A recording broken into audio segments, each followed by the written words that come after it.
Hello, everyone, and thank you so much for joining today's conversation circle. This is the first of a couple that we'll have throughout August and September. So my name is Ray. I oversee youth engagement at UNA USA. So I work with our youth members, our young professionals, our youth observer, and then of course our wonderful campus chapters. So before we dive into today's discussion, and I turn it over to our very special guest and our youth affinity group who's going to be guiding us through the conversation. I'm just going to share a little bit about the Youth Declaration if you're not already familiar, and then share some background information, and then we'll go ahead and dive right in. So what is very exciting about this is UNA USA, we're considered one of the largest grassroots movements of Americans in support of the UN. We currently have about 20,000 members spread out in chapters all across the US. But what's really exciting, especially for today's conversation, is that about 70% of our membership is actually under the age of 26. And so even though we are an intergenerational movement, youth are very much a part of our programming, our advocacy, and the work that we're doing with the UN and beyond. So this initiative was launched in December 2023 as we were celebrating 75 years of human rights advocacy at the UN. Of course, with that being celebration of the Universal Declaration of Human Rights. So as you can imagine, the world has changed quite a bit since the UDHR was originally drafted. And then, of course, young people weren't necessarily a part of that process. And so we thought it'd be a great idea to launch our own version of the UDHR that is modern and updated and also relevant to some of today's most pressing issues. And so throughout the course of the past year, we hosted a series of different development sessions across a very wide range of human rights topics.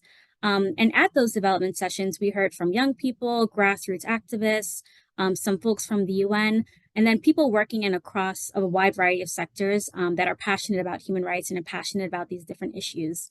And so at these development sessions, we had, we took notes and we heard your feedback, and then we had a drafting committee that was made up of about 15 youth leaders who took all that feedback, compiled it, read the UDHR, and then ultimately came up with the Declaration of Human Rights by American Youth, which I hope you've all read and signed by now. But if not, I will also leave a link in the chat so you can go ahead and take a look at that. So you're probably wondering what happens next. So our goal is to reach 15,000 signatures by this September. As you're probably all aware, September is a really big month at the UN with the Summit of the Future, UN General Assembly, Global Goals Week, Climate Week, so many different things happening. But for us, it's really important that we are able to present this declaration and really get it into the hands of key decision makers and key stakeholders who are working on human rights policy, human rights resolutions, and programs, just to make sure that the perspectives and the voices of American youth are heard in global human rights advocacy. So as we're reaching, this goal of collecting 15,000 signatures, we're really targeting American youth under the age of 30 to sign on and show that they support and advocate for human rights in their community, but also how the US engages with the UN. And so even if you are over the age of 30, or if you are, not necessarily working in human rights advocacy, you can also sign on to this declaration if you do have touch points with young Americans as a supporter of this declaration and this initiative. So August 12th, which is UN's International Youth Day, we're encouraging all of our members to go out into their communities and to canvass and to go up to people in person, which may seem a little bit daunting after, we're in a post-COVID world, but it's really important to get out into your community and to share a bit more about why human rights are important, especially given, the myriad of global issues happening currently. And so there's more information coming on that, but just keep in mind August 12th for a month, we're encouraging all of our members to help us reach that goal as the last push towards September, when we hope to present some of the findings of this declaration. So I will be in the chat. If you have any questions for me, please feel free to send me a quick DM. But now I'm happy to hand it over to our very special guest speaker from UNFPA, Rachel. And Rachel, I will let you go ahead and introduce yourself, and then I'll stop sharing my screen. Great. Thank you so much, Ray. Thank you, Julianne. And thanks everyone for joining on probably short notice in an August timeline. So it's a miracle that you're all here. I really appreciate your time. My name is Rachel Moynihan. I use she, her pronouns, and I work for UNFPA, the UN's Sexual and Reproductive Health Agency.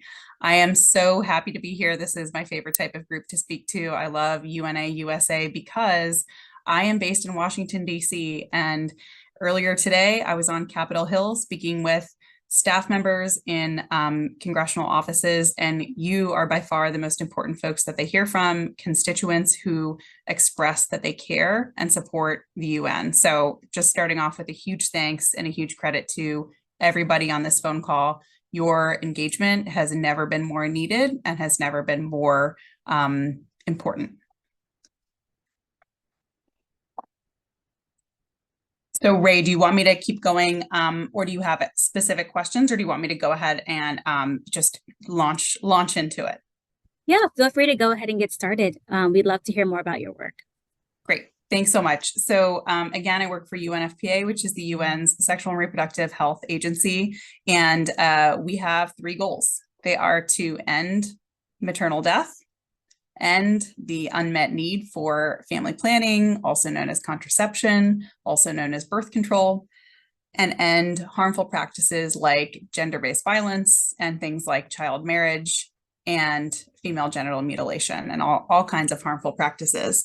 And it's interesting because especially this group will be following things like tech-facilitated gender-based violence, things like doxing women politicians, sharing, AI generated or, personal photos of people online, harassing, especially women politicians. That's an area of gender-based violence that we have really noticed an uptick in, and it's not news to this group because you're digital natives or follow the news closely. It's not simply a type of gender-based violence, is a type of gender-based violence with really devastating impacts. And one very specific example of that is in Haiti, which is undergoing a really devastating political crisis right now. There's a transition government that was just put in place. It is made up of the sort of voting interim executive committee, for lack of a better word, has no women on it, because the young woman in her 30s who had originally volunteered to be on it was harassed so badly online that she withdrew. So right now we have a country, if you're based in the United States, we have a country, Haiti, which is in absolute crisis, experiencing very high levels of things like sexual and gender-based violence. And there are no women who are part of this transition voting executive committee, which is devastating. And it is solely due to this online harassment that is so unique to women or LGBT folks around the world. So it has real impacts on democracy because a woman's voice at the table, especially a young woman's voice at the table, would be invaluable during this period of transition there. So again, just to go into a specific example of sort of why we care about these issues is because when societies are free and more inclusive and embracing of sexual and reproductive health and rights and of rights of the LGBTQ population, they tend to be more peaceful, more democratic, and more respectful of things like the media and engagement with civil society, like this group here. So our going back to our first goal of ending maternal mortality. We work in basically name the crisis, any crisis in the world. UNFPA is there. We're located in 150 places in the world. We are there before, during, and after a crisis. And we deliver things that prevent maternal death, preventable maternal death. If, for instance, you are 9 months pregnant and you are fleeing destruction from an earthquake, you're still 9 months pregnant and you still need a place to deliver your baby. So one of the very simplest interventions that we have pre-positioned all over the world is called a safe birth kit. It's not much and it's only for use as kind of a last resort, but UNFPA, along with the World Food Program, would give a very simple bag. Again, it only costs a couple bucks to a woman who is visibly pregnant. If we're handing out food, again, with the World Food Program, or if we're handing out, a backpack with UNICEF or extra nutrition supplies for kids, we'll hand this out to visibly pregnant women. And what it has in it is a blanket to swaddle a baby once it's born, a sterile sheet on which a woman could deliver. Again, this is a last resort thing, but if all hospital infrastructure is destroyed, she'll be happy to have. Sort of a sterile place to lay. A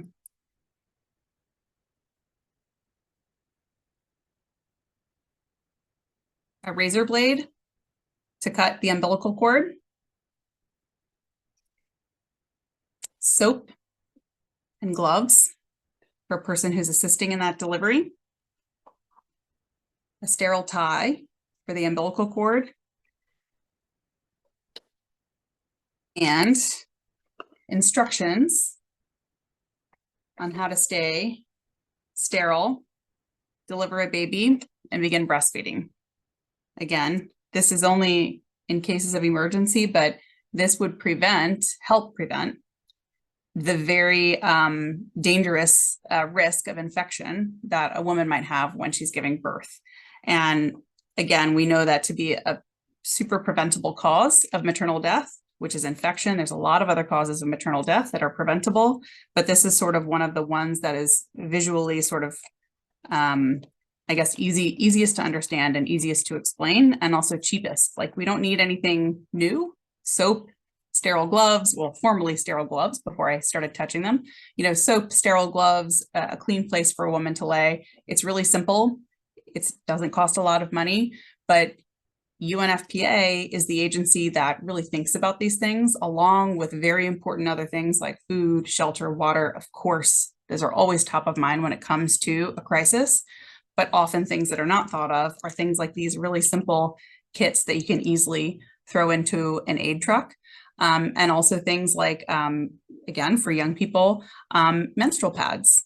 A lot of people, have things like hygiene kits. They have clean underwear or a comb or soap, but they often don't think about, someone who menstruates continues to menstruate, right? Like they continue to have their period in a crisis setting, whether they are fleeing war, whether they're fleeing violence, they continue to have their period. And imagine being on your period and not having sanitary supplies to help.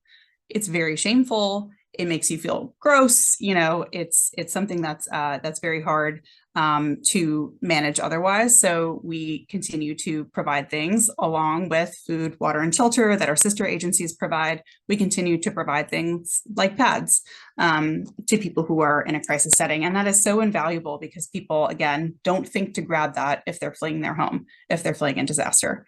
And so the third goal that I talked about is the idea of continuing birth control in a crisis. Again, if someone uses birth control, whether to prevent pregnancy or for other health reasons, there are a lot of reasons why people are on birth control.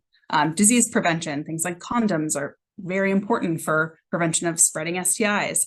A lot of people, continue to have sexual relations, or unfortunately, things like sexual violence do spike in crisis settings, and providing this healthcare alongside all other healthcare, vaccines, preventive measures, and things like that is really important. But again, people don't necessarily think about it. And so imagine being in a crisis setting or displaced from your home, and then also experiencing an unintended pregnancy. That's usually it's just a harder thing to grasp. It's a harder thing that is sometimes just harder when you're away from your house, you're away from your home, you're away from stability. A lot of people, not all people, but a lot of people choose to delay pregnancy while they're displaced for whatever reason. And we are there to help ensure that a respectful method mix of people who want it, of methods who want it, are provided. So again, it's something that you don't necessarily think of until it sort of hits the headlines. Oftentimes you will turn on the TV and see the most heart-wrenching part of a crisis is a pregnant woman who's struggling to feed herself or her newborn. And that really tugs at your heartstrings. But when it comes to actually thinking about how do we best serve that pregnant woman, or how do we best serve that newborn, we are the agency that very proudly does that alongside a lot of our sister agencies. And I guess, again, to this group that is very informed and globally engaged, I'll just end it by saying, like many Americans, I read the same headlines you do. I noted, as a lot of us did, when the Roe v. Wade standing fell, and the subsequent conversations around threats to accessing things like birth control or IVF, things that happen in the United States really reverberate around the world. And that is something that is felt by other women under a lot of different circumstances in the world, or other people, especially people in the LGBT community, have faced various levels of stigma and threats to their right to access safe and healthy services in their own countries. So it's been, in a very kind of interesting way, people in this country have felt what others have felt for a long time, for the first time. So it's very interesting to be based in Washington, working for the UN Sexual and Reproductive Health Agency at this time. I'm happy to answer more questions if they come up, but I'll just say how grateful I am again for this opportunity and for this group for remaining so engaged and so responsive and so supportive of the life-saving work of UNFPA and so many of our other sister agencies. Thanks so much. Over. Thank you so much, Rachel. That was such a great overview of your work, but also I love that you shared such a tangible example of, a simple kit that can be used in time of crisis to prevent infection and save the lives of mothers and their newborns. So we have just a couple of minutes here for some questions from the audience. Maybe we can take 2 questions from the audience. I want to be cognizant of your time, Rachel, as well. Yeah, so feel free to, if you'd like to come off mute, please raise your hand to ask a question, or you can go ahead and drop your question right here in the chat. Maybe while we're waiting for everyone to get their questions ready, I actually had a question about, you talked a little bit about the US context.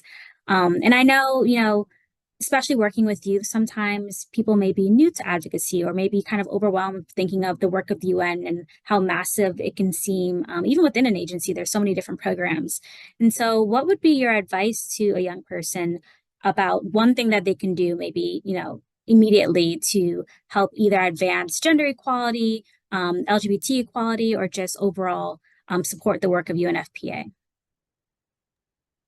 Yeah, thank you so much. Well, this is a really easy one because my advice would be to join a group like this. So you're here, you're doing it. And the follow-up would be, contacting your member of Congress to say, hey, I am a voter, or maybe I'm a future voter. Some of you may not yet be 18, but this is something that is interesting to me and motivates me and feels important to me because I will say that the UN overall is experiencing a tough time right now. There are a lot of things going on in the world, and I think there are unprecedented challenges here in Washington and on Capitol Hill in how the U.S. will engage in international organizations in the future. And I'll just say, again, as putting my fellow American hat on,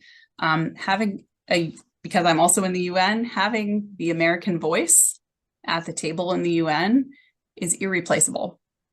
It is irreplaceable. And so by you expressing your voice to your member of Congress, by you being here, by you learning about what's going on in the world, you're already 90% of the way there. And then just in a very practical way, how do you stand up for these things in your daily life? You don't have to wait for anything. You can do that today. You can stand up for someone who misgenders somebody else. You can stand up for someone who spreads misinformation about something related to sexual and reproductive rights or the LGBT community. Sometimes hearing from someone, a friend that's close to you, is more powerful than any big speaker or TikTok influencer will ever be. Over. I love that.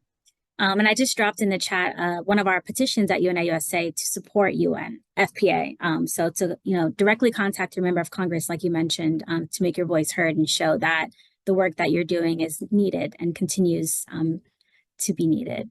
So we have 2 great questions in the chat here. The first one is, in what ways can we inspire others to find hope in light of current events, especially when learning of all the challenges globally? So borrowing a line from someone who I hope is familiar to you, his name was Mr. Rogers. He was the host of a very powerful children's show back in my day called Mr. Rogers' Neighborhood. And during times of crisis, Mr. Rogers always said, look for the helpers. And so, in a way of finding hope in this world of multiple crises, it feels very overwhelming sometimes.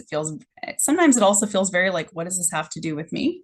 But it's really inspiring when you read about the UNFPA staff member who is working in Haiti right now, who is being threatened with kidnapping every single day because they are perceived as maybe having money or having an influence because they are seen as a valuable hostage to take. That person still goes to work every single day and still provides things like this, things like a safe birth kit to people in Haiti who are visibly pregnant and are unable or can't afford to seek healthcare at their local healthcare place. So I always look for hope in the helpers who are doing the real life-saving work of the UN and UNFPA. Over. I love that. One slogan we like to use a lot is to think globally and act locally. Starting with your own community, even if it's a small task, can go a long way. So I know we might be running out of time here. So maybe we can actually close with any final remarks that you want to share with the group as we're thinking about advocating for these various topics. Yeah, just to say again, thank you for everyone who joined. Don't give up. The world needs you. And I was speaking with an intern today who's interning for a member of Congress in the House, and she was kind of saying like, oh, does what I'm learning, does it really matter? Is this really making an impact? I was like, do not underestimate what you are doing. Do not underestimate what you are learning in your classes, what you are learning in your volunteering, what you are learning from this brief session. Don't underestimate the power of your knowledge and of your voice among your friend group and among your community and among your family to make an impact in your family, in your home, in your community, and ultimately in the world. So I'm just so grateful to you. I'm so grateful to this group, grateful to be invited. And I know that there's going to be a bright future ahead because all of you are a part of it. Thank you again for your time. It was really lovely having you, and we hope to remain in touch and continue supporting UNFPA as much as we can. Wonderful. My pleasure. Thank you so much. Yeah, have a good one. So now we're going to shift gears a bit. And as I'm getting ready to turn it over to our wonderful co-chairs of the Youth Affinity Group, I encourage all of you to think through some questions, comments, anything you want to share as we open up the floor. This space is really meant for all of you to collaborate, learn more about each other, share your ideas and ways that you've been taking action. So please don't be shy as we move forward into the discussion part of today's program. So without further ado, I'm happy to hand it off to Julianne and Avia to set the stage and get us ready for our group discussion.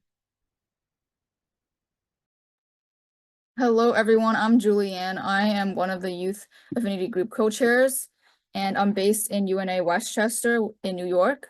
So first, I just want to set some ground rules for dialogue. We're really excited to hear all the amazing things you have to say, but we just want to establish some rules. So I'm just going to say the rules on the left, and then Avia is going to say the rules on the right. So please raise your hand or use the chat to ask questions. And please wait to be recognized by the moderators, which is me and Avia, before speaking. Don't interrupt or talk over anyone else who's speaking, even when you are excited. Listen carefully to the statements of others, especially when you disagree, and please just be mindful and respectful. I statements are better than you or they statements. And Avia, you can cover the ones on the right. Hi, everyone. Thank you so much again for being here. Just to continue on, it's important that we find common ground so that we can identify and call attention to areas of agreement. We want to ensure that we're not demeaning or giving any inappropriate comments, facial expressions, or gestures. Also, we want to differentiate between facts and opinions because both are valid when expressed appropriately. And then finally, share your experiences only if you are comfortable. So yeah, really excited to have this conversation with everyone.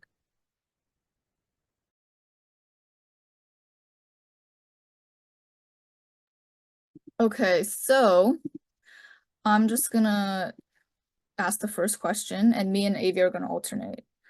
First, we would like you to introduce yourself, what UNA chapter you're from, your age, what major or industry you work in, and share what human rights means to you and what brought you to this space.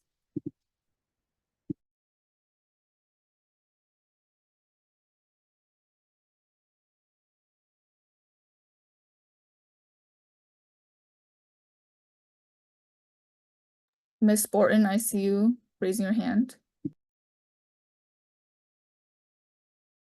Oh, I do believe you are muted. Sorry, we can't hear you. Okay. There we go.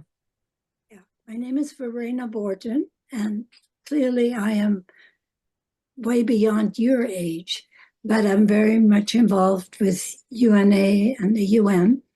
I'm the president of the chapter in Davis, California.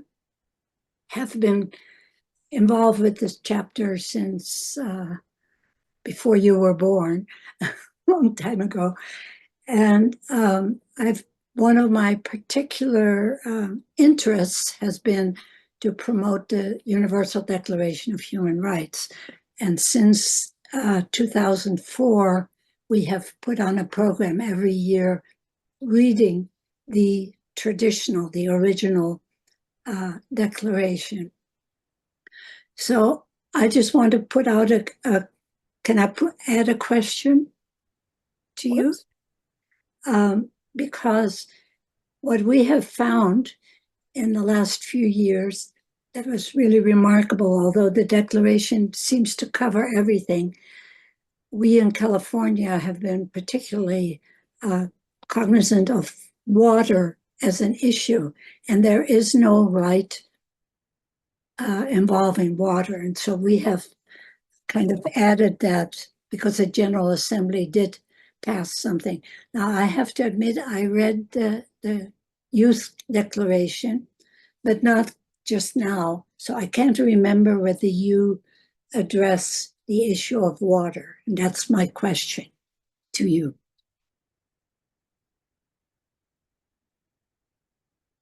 I'm trying to remember as well. It's been a few weeks since I've read it as well, but I do know that we made it a very big point to focus on resource accessibility.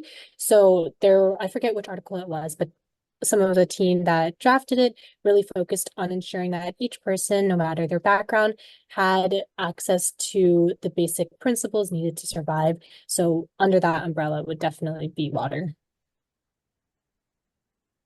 Thanks.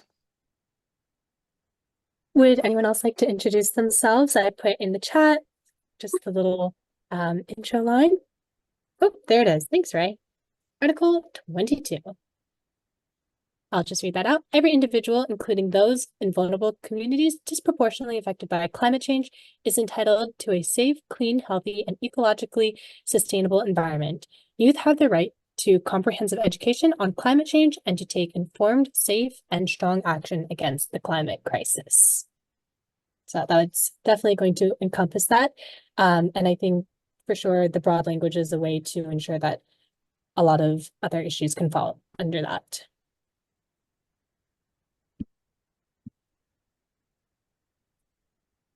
Lauren, yes.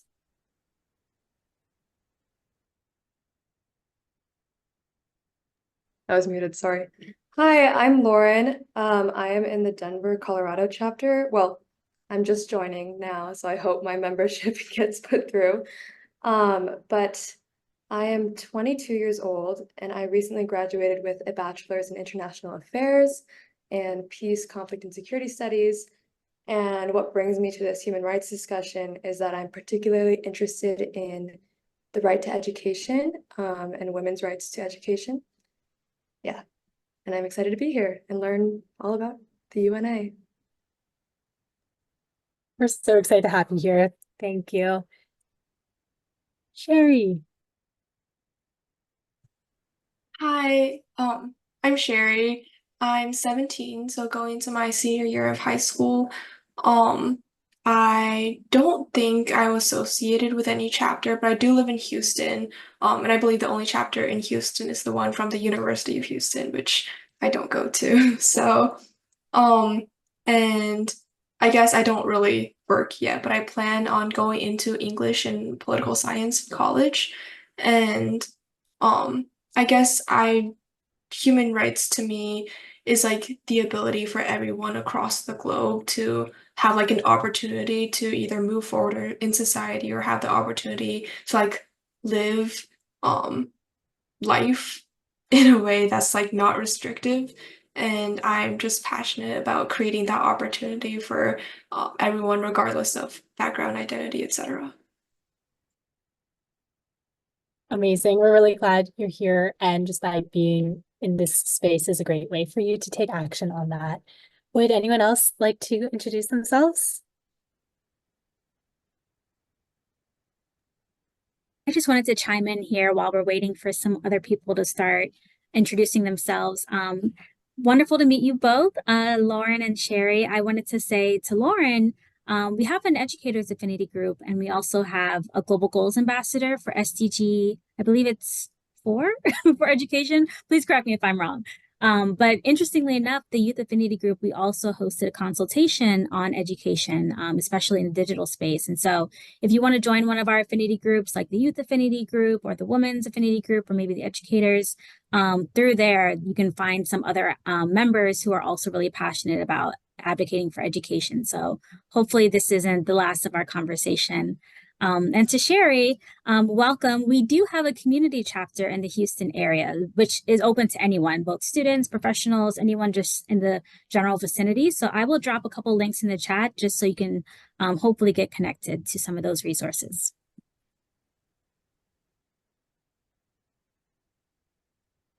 Great, thanks, Ray. And we did have Renee introduce themselves in the chat. They said, hi, everyone. Can't speak right now, but their name is Renee. They're 19, and they're a prospective member in the UNA East Bay in the state of California chapter.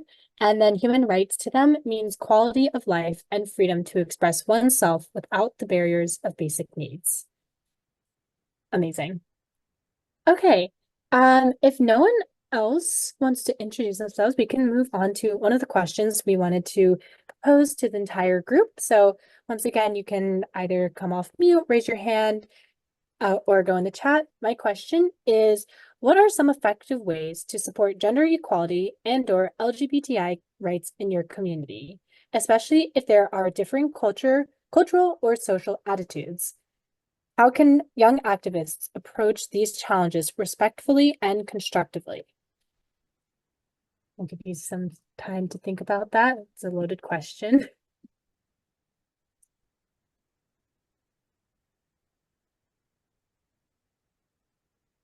Brian, I saw you came off mute. Would you like to share?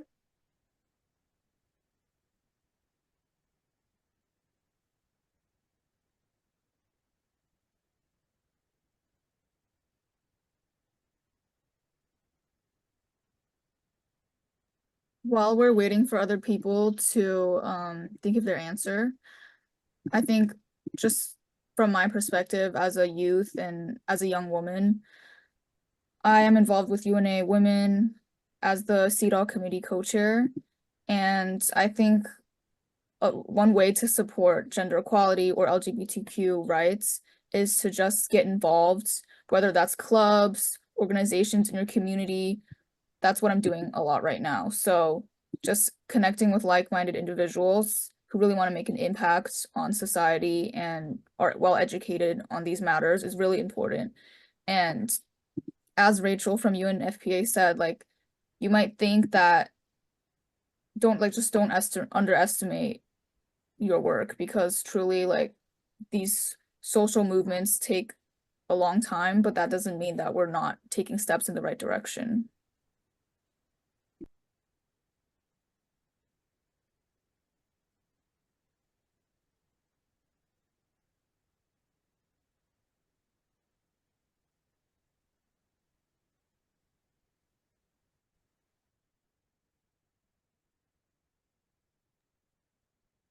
Always come back to that question, or if anyone has anything else in the chat, maybe we can try the next question then too.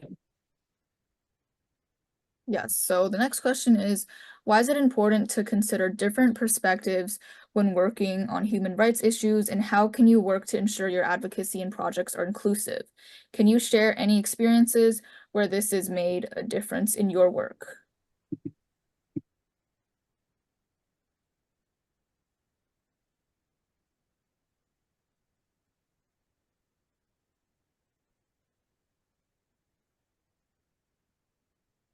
Well, while we're waiting for younger voices, I don't want to dominate this, but going back to the experience I already mentioned, where we read the Universal Declaration of Human Rights, I and my friends try to find 30, 31 people who speak another native language. I mean, not somebody who took French in high school, but somebody who truly speaks another language. And each of them will present one of the articles, and often there's nobody else in the group that understands that language, but behind them will be seated somebody who will read it in English, so that, and they also get the booklet, so everybody can follow it. And we've had some extraordinary experiences over the years where people hear languages they never even knew existed. And they, after the experience is over, they talk to the people who read those. And by the way, we all seated in circles or ovals. So there is no front and back or anything. Everybody is equal. And we have very deliberately always made it that the English speakers sit in the row behind the primary speakers. But this has been a very inclusive experience, especially since we try to find different people every year. So it isn't just repetitious. We do sometimes get people saying, "Oh, but can I do it again? That was so meaningful."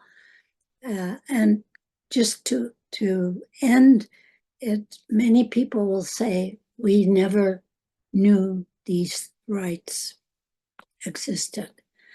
And of course, we have a lot of discussion about the wording, and you've taken care of that with the youth version. And we always say that, the wording is a little offensive to some people nowadays, but that's how it was written, and it is not likely to be rewritten, because then it would be constantly rewritten. So we do address that right at the beginning, so nobody will feel offended by the many male pronouns that appear. For sure, I love that. Thank you so much for sharing about the importance of the language that we use and even just the way that we're set up and having the conversations. I think that's a very great insight to have. Sherry, I'd love to hear what's on your mind as well.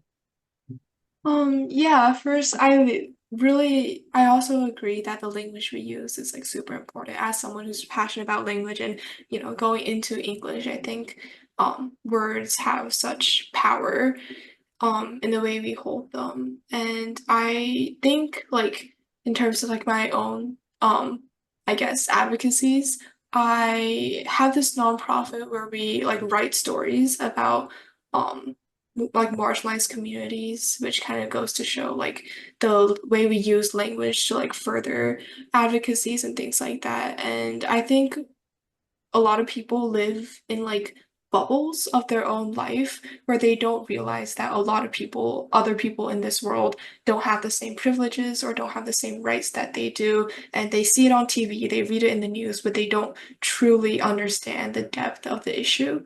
And I think language and words and just speaking like personally to either these marginalized communities or reading like these really personal stories about them, like at least I hope can kind of sort of burst that bubble, um, so that people can genuinely realize that this is like a super deep rooted issue. Um, and these like human rights abuses and among other things are real and we need to solve them in order to better other people's lives. That was so beautifully said. I just wanted to take a second to absorb that because you hit on so many different topics, and I do agree there's so many nuances to the human experiences, specifically from underrepresented communities. So it's really hard for the media to really portray each and every single story, but I'm really proud of you and I applaud you for all of the work that you're doing because that's super impactful. And I'm really glad that there's someone out there like you. Yeah, thank you so much for sharing. And just kind of a question that popped into my head. If anyone has any projects or experiences on these topics, such as gender equality or LGBTQ rights or anything like that, we would love to hear them. So we welcome you to come off mute and just talk about your passions. But while you guys are thinking of that, maybe Avia, do you want to ask the next question? For sure. My next question is freedom of expression is a fundamental human right. How do you see this right influencing your advocacy, and what are the challenges you face in balancing your freedom of speech with the need to respect others' perspectives? How can young activists navigate these challenges? And you can apply this when talking about the different projects and work that you're doing as well. But we would love to hear about all that you're up to so that we can further support you as well.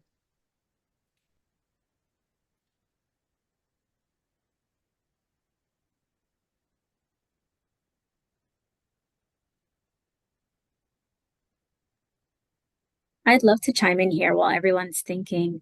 I just wanted to respond to what Sherry said about storytelling. I think that's such a powerful tool. I think sometimes, when we think about advocacy, it can seem like you need a certain educational background or certain work experience, or it might seem a bit daunting, but sometimes something as simple as just sharing your story with other people can help them understand an issue a lot better. And so I think, especially when working with our younger advocates, it doesn't always have to be, a major project or a big initiative. Sometimes just simply sharing a story can really have an impact on someone and possibly create that butterfly effect, which I love. And so I was thinking about that and reflecting on that, especially as we're talking about freedom of expression too. I know, with working with our campus chapters at UNA USA, there was a lot of let's say heat and passion in the last couple of months when advocating for certain topics. And so sometimes, you can feel like your voice is being silenced or it's difficult to stand up for what you believe in. And so finding other avenues to advocate for vulnerable populations or finding other ways to share your message, like storytelling, can be one way to kind of counteract that sometimes. So thinking about that too, as we're talking about freedom of expression.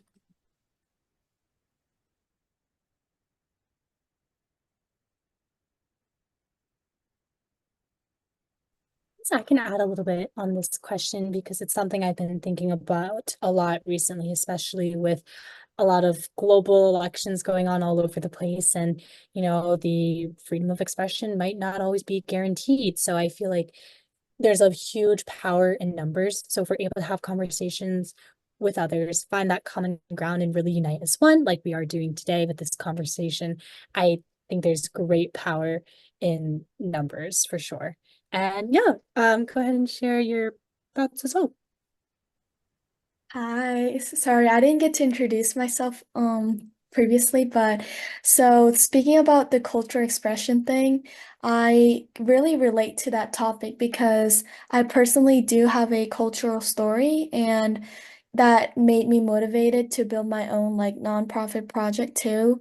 So like culturally speaking, just a little bit of it. So I moved to Dominican Republic when I was 5 years old, and that had a really like big impact in my life. And as a little kid, I remember like looking at the like homeless children and different culture and Latin America vibes and everything. So like that motivated me to make a nonprofit to provide education and donate books to the children in Dominican Republic, which is what I'm trying to push for and working hard right now. So I feel like everyone just has a different cultural background, and that's what makes it beautiful to in a community to have their own goal and passion and just push towards it. And yeah, sorry if I stuttered a bit. No, that was amazing. I'm really glad you were able to share that. That's it for my questions. Julianne, do you have anything else to add? We're just gonna wrap it up here because we are at a time crunch. But thank you all for unmuting, for your participation privately in the chat, or just honestly just being here in the first place it means so much to us. Your engagement and your support is why we do this work. So I want to thank you so much. Thank you so much, Aram. Thank you so much, Sherry, for and Miss Borton, just everyone for engaging and sharing all that you do. And thank you to you, Avia and Julianne, for guiding us through today's discussion. So as I mentioned at the top of this call, this is the first of 4 conversation circles that we're hosting on a variety of topics over this next month. But of course, the conversation doesn't end here. I encourage you to join our affinity groups or try to have these conversations amongst your chapter and just continue talking about human rights and reading the declaration and signing it, of course. So I dropped a link to the chat in the chat for the declaration, but you can also reach out to me if you have any other questions about this project and initiative, but definitely keep in touch. And I look forward to hopefully seeing you all at our future sessions.